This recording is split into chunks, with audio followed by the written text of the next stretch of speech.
A precautionary tale. You better take it. You better take his girl right there. Go all the way back. Because you always hear a perspective from the woman. Well, this is a story about a man talking to another man. Now, its presence is practically invisible, but yet hidden in plain sight, with the purpose to fulfill regardless of the outcome, albeit wrong or right. Now, my guess is you probably have seen it in numerous public places, nestled behind glass, breaking only in emergency cases. Now, one may consider it an insurance policy, liability, or full coverage, but what's important is that the driver is in good hands. A first-round draft pick who just so happened to become eligible the wrong year, but despite that, the team role is vital, oftentimes causing the incumbent starter to possess fear. Despite them taking reps, first team in practice, when he gets in games, he lacks focus. Careless turnovers, overthrown passes, but yet waiting in the wings, playbook memorized, and has also shown flashes of starter potential. Capable of excelling in crunch time, but well longer than 2 minutes. Keep in mind, he's not called upon to play much, only in case of injuries or in case the coach has grown weary with the starters and ability to produce. So at that point, he leaps up off the bench, he grabs his helmet and begins to get loose, but I'm going to spare y'all with the metaphor and innuendo. Gentlemen, allow yourself to become acquainted with a man that you really don't want to know. Gentlemen, my name is The Threat. Not to be confused with just a threat. Simply put, I'm the direct result of your continuous and blatant disrespect. Spewing a barrage of lies and indiscretions that you continuously flaunt, but you see the day of reckoning has finally come back to haunt and destroy your ego. Oozing from that smile by her own admission, just the mere sight of it will drive her completely wild, have her beyond what I'm talking about, a tsunami. However, since my arrival, just the thought of it, she'd much rather forget. So let's just get into it.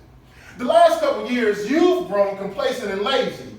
Your interest wavers because she's gained a couple pounds after giving birth to your babies, dismissing her as a servant/housekeeper as opposed to a lady with needs and desires who now has grown increasingly tired of begging and pleading for the slightest bit of quality time and affection, which to me that is amazing, but I thank you for that because now you've left the door cracked, granting me entrance into the equation. No games, no lies necessary. My mere presence alone is the art of persuasion. Facts. Now, your pride, you really shouldn't be surprised because considering you only please her orally on birthdays and special occasions, and here I come strapped with gold-plated extraordinary leverage protection, and I commence devouring every inch and centimeter of her flesh with no hesitation nor mental reservation. She. And for the next several days, my aura dwells in her cerebellum, ellipsis. Please know this, that newfound desire for spontaneity, I've encouraged that. She's eager to learn new tricks and positions, and guess who's a magician? You see, that's one of the perks within my job description. You probably think I ain't even standing here right now, but I am live in a living color. This is no optical illusion. I am causing her smiles. I'm never the cause of confusion. For example, like last week when she was at work and her boss was annoying her to no end and she almost wound up on the episode of Snap. She called you, but you didn't answer. I have such impeccable timing, I just sent her a text. Hey, beautiful, how's your day? And you see, that was enough to bring her back. And on her way home, she calls me, and I only listen. Giving her my undivided attention. Oh, I mustn't forget to mention that sexy maid outfit with the crotchless panties you found in the back of the closet around the time of your anniversary. You thought that was for you? No, that was all for me. You should have saw her in those heels. Lord have mercy.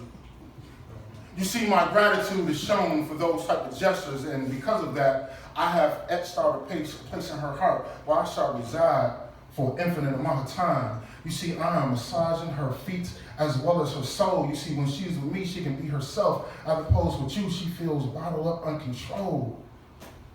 I am her safe place, her safe haven from that relationship that's purely a fallacy. She's only staying there for the sake of the kids and the structure of the family. Now, as a man, there's a part of me that feels like I owe you an apology despite your cheating and your lies. But then she sends me screenshots and messages between you and your harem of women, and that forces me to think otherwise. So my advice, you better get your house in order, because the way a woman should be treated of being viewed closely through the eyes of your daughters. Matter of fact, you know what? Take my number. I'll email you my syllabus. Reach out if you want to discuss any solutions or action plans, if you have any chance of keeping your baby out of my clutches. I think I'm getting a reaction right now just thinking about her touches. Like that one day at the park. She's so silly, she texting me right now. You know what?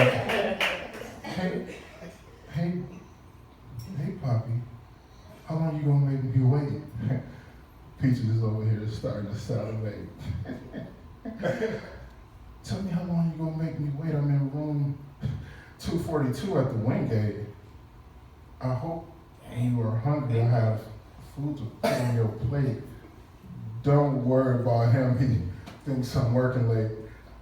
Excuse me, ladies and gentlemen. It appears as though I have myself a dinner date. I am a threat.